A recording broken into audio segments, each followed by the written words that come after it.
cultura industrial. A importância dessa cultura industrial para Caxias do Sul pode ser medida pelo confronto dos seguintes dados. Em 1939, das 8 regiões em que foi dividido para fins de análise, o estado do Rio Grande do Sul, a região de colonização italiana, era a de menor renda per capita, passando ela a ter, em 1980, a renda per capita mais elevada de todas as regiões.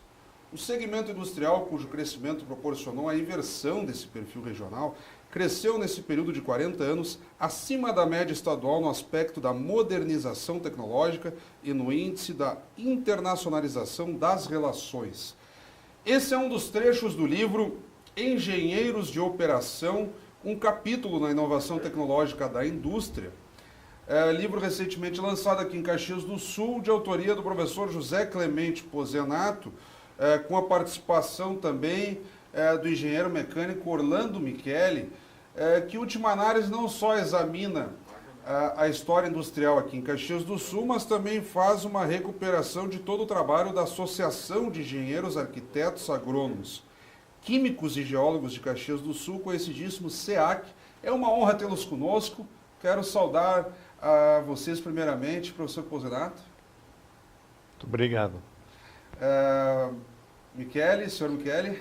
Obrigado pelo convite e estamos aí para falar um pouco sobre essa obra. Olha, falar da indústria de Caxias do Sul, agora tivemos a lastimável perda do Dr. Raul Anselmo Randon, que dispensa maiores apresentações, é um capítulo à parte da história do progresso, do desenvolvimento de Caxias do Sul. Enfim, nos deixou aí, mas tem todo o legado, as empresas e toda a multiplicidade de segmentos pelos quais a Randon atua. Antes teve também o Dr. Paulo Bellino da Marco Polo, por aí vai. E vocês aqui chamam a atenção ao processo de formação nessas áreas de engenharia e arquitetura como constituição de um patrimônio para o desenvolvimento industrial aqui em Caxias do Sul. Então eu gostaria que vocês começassem de onde partiu essa perspectiva, quando que vocês perceberam que o desenvolvimento industrial em Caxias começava dessa forma. Sim, então nos anos 80, com os engenheiros de operação todos formados, né, iniciou em Caxias também o curso, continuou na verdade o curso de engenharia mecânica. Por quê? O curso de engenharia de operação, ele durou no Brasil 10 anos, 67 a 77.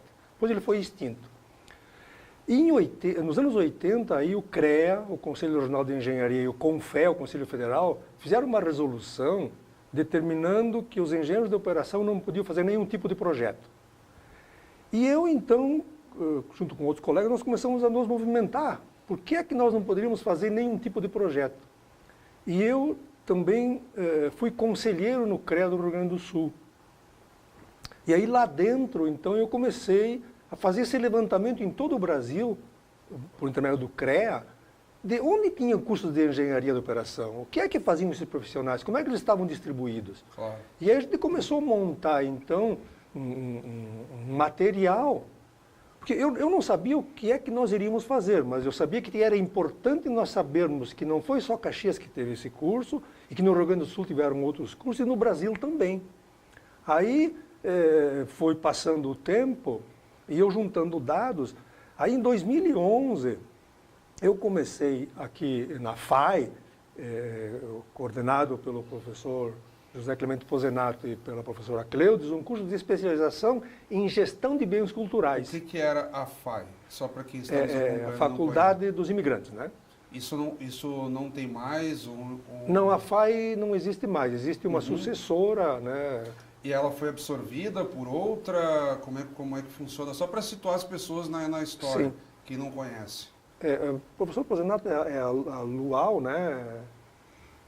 Bom, daqui a pouco nós lembramos o nome do curso.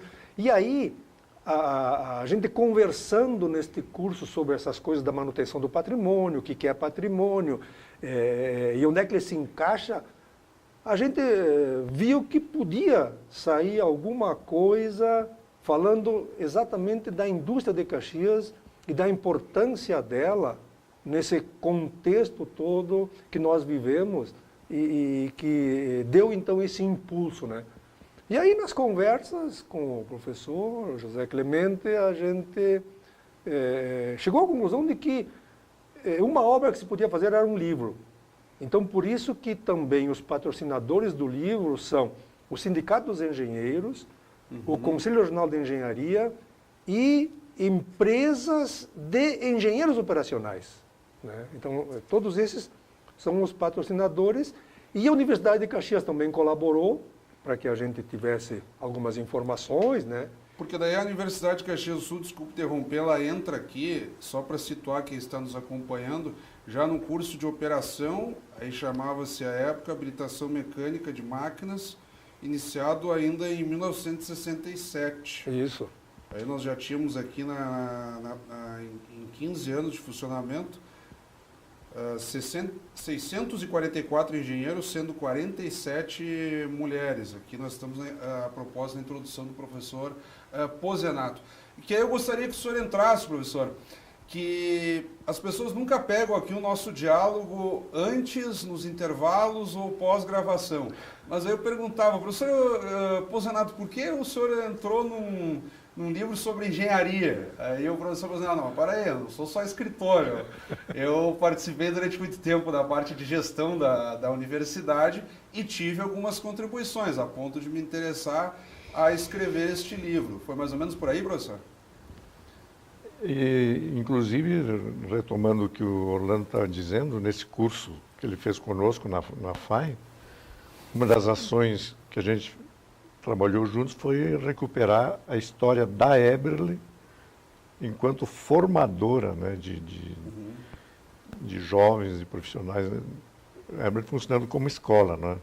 Até a gente acabou produzindo um vídeo, né, a honra do trabalho, né, com depoimentos, etc., que já foi para mim um aprendizado sobre o estágio em que estava a indústria de Caxias nos anos 40, 50, não lembro. Quando o Orlando vem com os dados os formados em engenharia operacional, ele não falou, continuam com um programa de convivência, eles fazem encontros anuais, Sim. não? Encontros anuais para trocarem experiências, etc., confraternizarem. Então, quando começa a trazer esses dados, eu percebo que o curso de engenharia operacional foi um passo à frente na tradição da formação tecnológica da indústria de Caxias, que seria decisivo para os passos seguintes. Que até a gente acabou usando uma expressão, não é, do engenheiro operacional, como um engenheiro de chão de fábrica.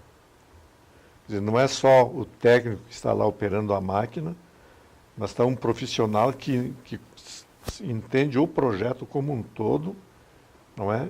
E tem condições assim de dar orientação sobre a qualidade do produto, etc., né? E criando um processo de inovação dentro do chão de fábrica, né? Isso foi tão decisivo para a indústria de Caxias, que estudo depois de um instituto de São Paulo, que estuda a questão da inovação tecnológica no Brasil, de ter apontado Caxias do Sul como a cidade que mais absorve inovação tecnológica na indústria brasileira. O resultado lá no chão de fábrica já não é o mesmo, né? Eu lembro que há uns 3, 4 anos nós fizemos um café com letras, ainda com o saudoso Paulo Bellini, aquele livro que eles fizeram dos 80 anos da Marco Polo, e até nós reprisamos ano passado, um dia posterior ao falecimento dele aqui na TV Câmara. E ele contava das primeiras missões que a Marco Polo fez à Ásia, principalmente ao Japão, em meados dos anos 80, para implantar aquelas primeiras técnicas de aproveitamento de material, de combate ao desperdício e tal. Então, quer dizer, se não tiver essa parte intelectual, pensante, já havia uma cultura de base, né? Havia uma cultura formada na indústria de Caxias que não é, já criava essa motivação para a necessidade de buscar inovação de modo permanente, né? E aí que é o processo de inovação. E a participação das indústrias naquele período foi muito importante, junto com a universidade, Porque as indústrias, além de fazerem questão que os trabalhadores que tinham um segundo grau pudessem frequentar o curso, elas também ajudavam pagando. Exatamente. Por exemplo, eu fiz o curso de engenharia, a empresa que eu trabalhava, a Alpina no Brasil, pagou todo o meu curso. Olha que Né? legal. E a Eberle pagava, e a Randon, e uma série de... A maioria das empresas de Caxias, elas faziam isso para que realmente esse conhecimento voltasse, porque o curso, os professores, praticamente todos que davam aula no curso, eram engenheiros da Universidade Federal do Rio Grande do Sul. O pessoal vinha para cá, né, dar as aulas no sábado, na sexta. Às vezes Isso está bem colocado no livro. Sim. Temos os nomes ali dos professores, Isso. as principais referências. E tal. Então, mas aí, como tu dizias, das grandes dificuldades que existem em todas as atividades é tu fazer o diálogo entre aquilo que é pensado e como é que tu faz a execução. E o engenheiro operacional, ele teve exatamente esta função, entender aquilo que o engenheiro que só pensava fazia e saber transmitir e conversar isso com o trabalhador Conhecimento aplicado. para ele executar aquilo, né? Então, essa parte, hoje já, aí ouvindo o professor José Clemente Pozenato, o MEC e outras instituições estão estudando melhor isso. Porque formar só o engenheiro pleno, como dizem, só de gabinete, só de escrivaninha, fica uma coisa muito utópica. Então, nós temos que servir o engenheiro de operação para que realmente essa base se consolidasse. Hoje, como é que vai ser, nós não sabemos, mas o que nós sabemos com certeza é que tem que haver essa ligação. Que se o conhecimento não passar para quem executa, se perdeu o conhecimento. Claro. Então, e no momento que nós estamos atualmente, claro que eu não vou pedir para vocês uma análise de conjuntura econômica, porque não é o caso. Mas, enfim, Caxias se consolidou como o segundo polo metal mecânico do país.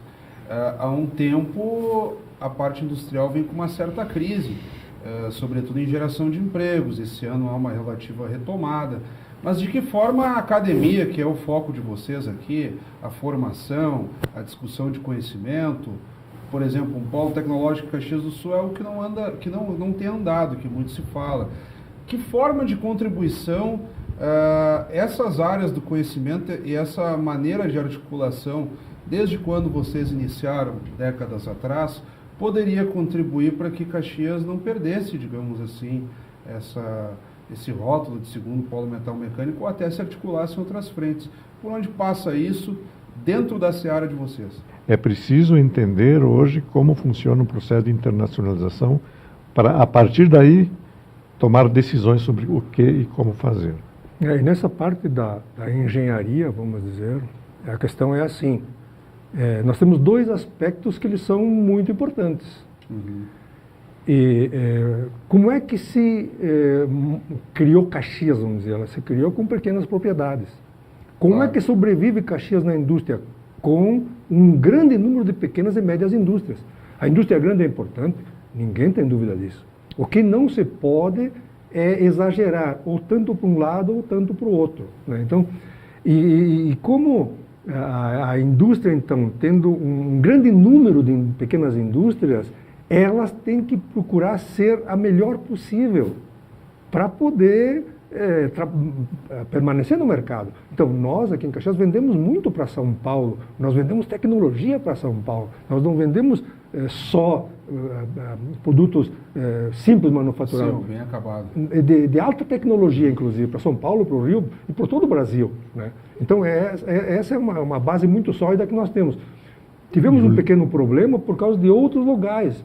Por exemplo, fechou lá o polo naval, lá em Rio Grande, aqui as nossas pequenas indústrias sentiram, mas lá acabou. Aqui não, aqui ela continua firme ainda, né? Claro. E o livro chama a atenção para o fato de que, nesse curso de engenharia operacional, né, se formaram pessoas que se tornaram industriais, né, pequenos industriais, empreendedores, etc.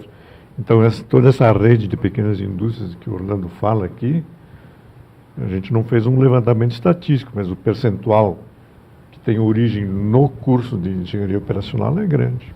E as micro e pequenas empresas, elas praticamente predominam o mercado local, ainda que as pessoas tenham aquela visão das grandes, né? Se não fosse a micro e pequena, não teria essa não haveria as grandes. que Caxias tem hoje.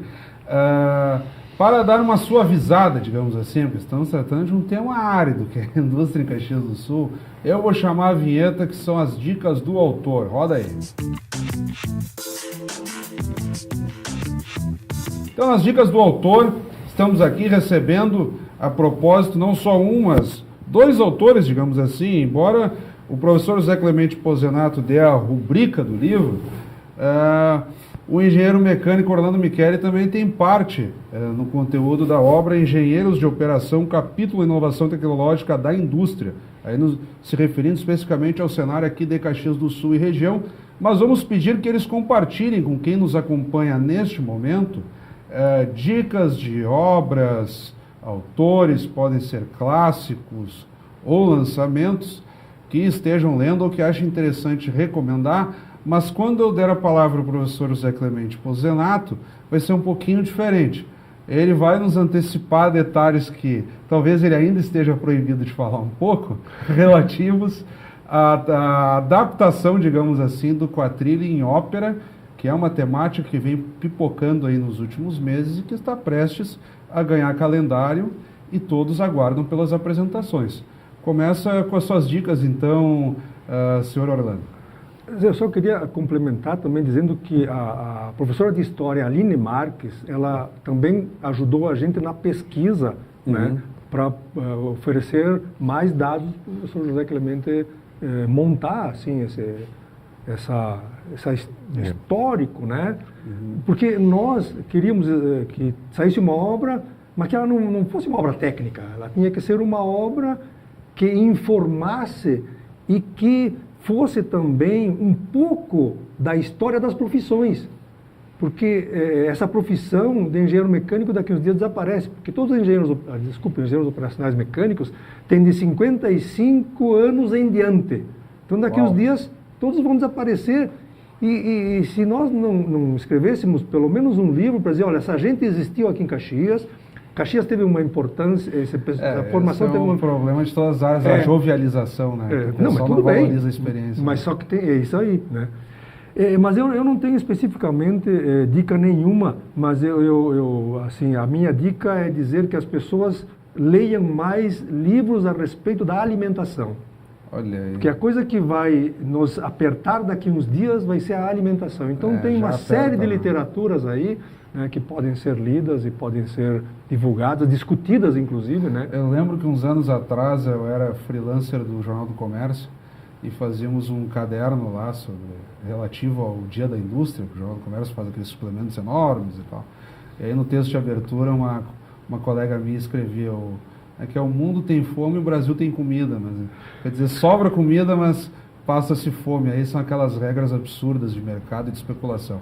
Mas, professor José Clemente Pozenato, temos um tempo aí e o senhor tem que compartilhar conosco. Como é que está a adaptação do quadrilho, que já foi filme, que já teve tantas edições, reedições, formatos menores, já se fez de tudo, mas agora vai ser ópera também. Eu digo assim, o quadrilho começou o romance, depois teve a adaptação teatral. Exatamente. Foi peça de teatro dos Misericolone, depois ficou filme internacional, foi até o Oscar, né? E agora ópera. Uma comunidade pequena lá da região de Santa Maria, que foi divulgada. Na realidade é uma instituição que existe lá na chamada Quarta Colônia, né? De imigração italiana, próxima a Santa Maria. Hoje é município de São João do Polesine, no distrito de Recanto Maestro, tem uma faculdade criada por um italiano, Antonio Meneghetti, que atua exatamente dentro dessa área da inovação empresarial, etc. Não é? E eles têm uma escola de formação de músicos. E tem toda uma pedagogia, né, baseada na arte. E uma professora desse curso teve a ideia de escrever a tese dela sobre a adaptação do quadrilho para o cinema.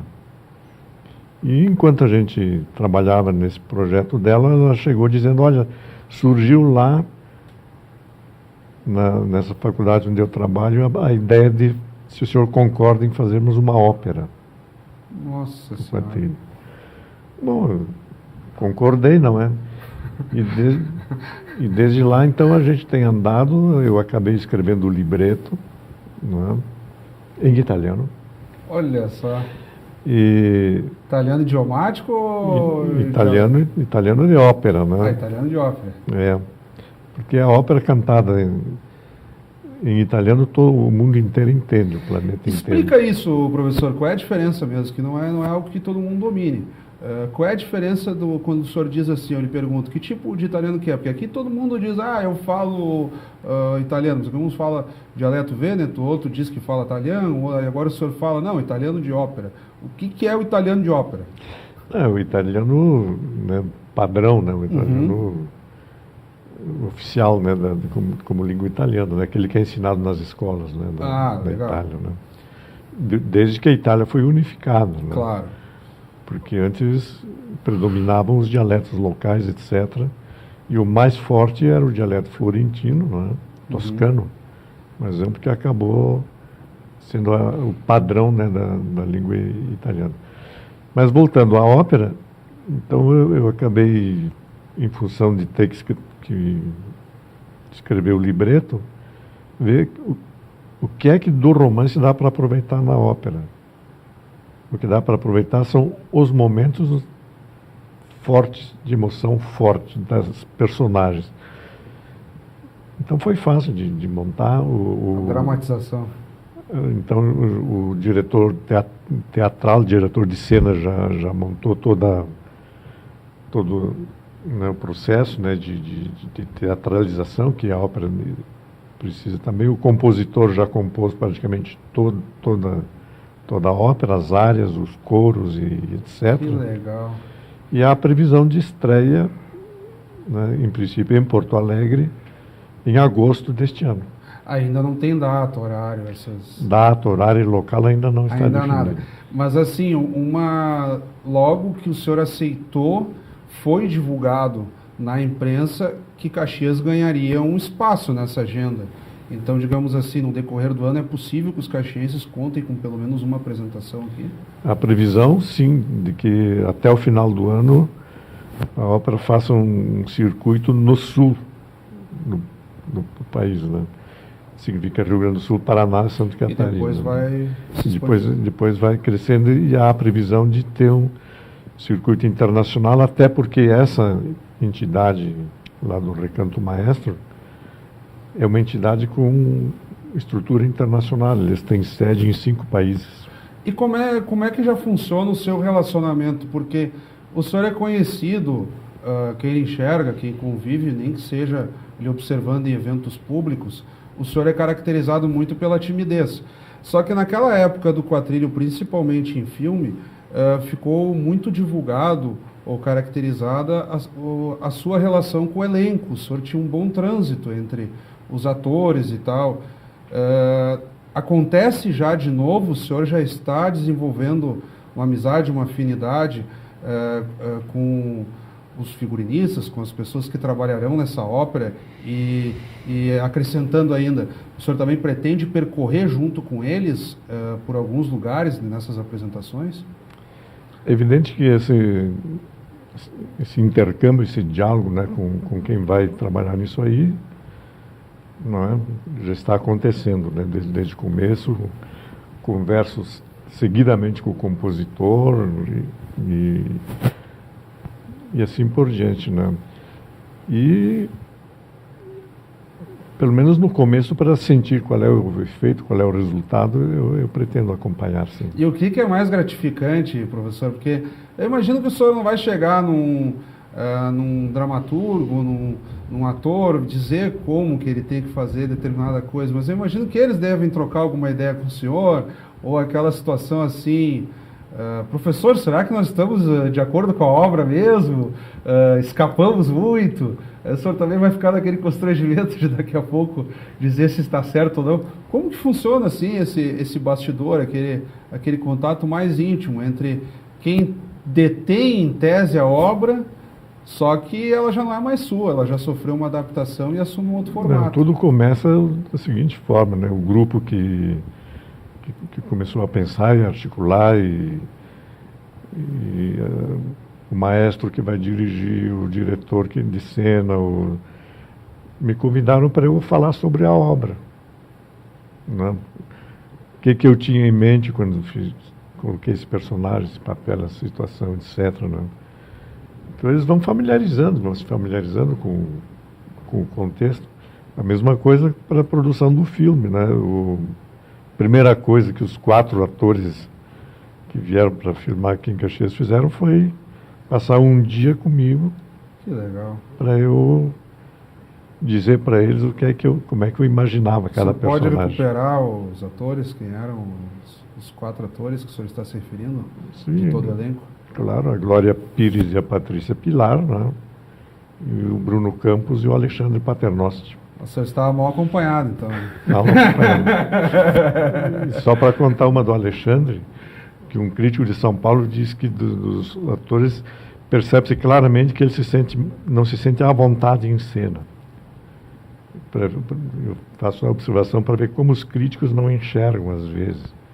O Alexandre passou todo o tempo em que eu acompanhei, depois andando pelas colônias, etc., em salão de igreja, ele ficava observando a gesticulação dos colonos, de ficar olhando, de botar a mão no bolso assim, na hora de responder, não é? E ele repete tudo isso em cena. É um sujeito...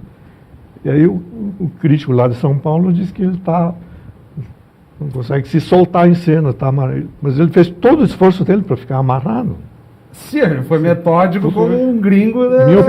Minha opinião, melhor ator do filme O Quatrilho foi o Alexandre Paternoste. Que barato. E por fim, professor, como é que é a gratificação quando o senhor vê a obra acabada? Eu imagino que o senhor não vai ficar ali querendo uma reprodução tal como deveria ser no trecho do livro, mas qual é assim aquela... Eu já vi o senhor colocar outras vezes e reconhecer que não espera mesmo aquela reprodução totalmente fiel, reconhece que já é uma outra situação. Claro. Mas qual é a gratificação, assim? O que me gratifica é o seguinte, que eu consigo mostrar para o resto do mundo um jeito de viver daqui. Nossa. E que o senhor faz questão de continuar aqui, trabalhando aqui. Já me convidaram para me mudar para Porto Alegre, para o Rio de Janeiro, para Los Angeles, eu continuo em Caxias. Cumprimentos, professor.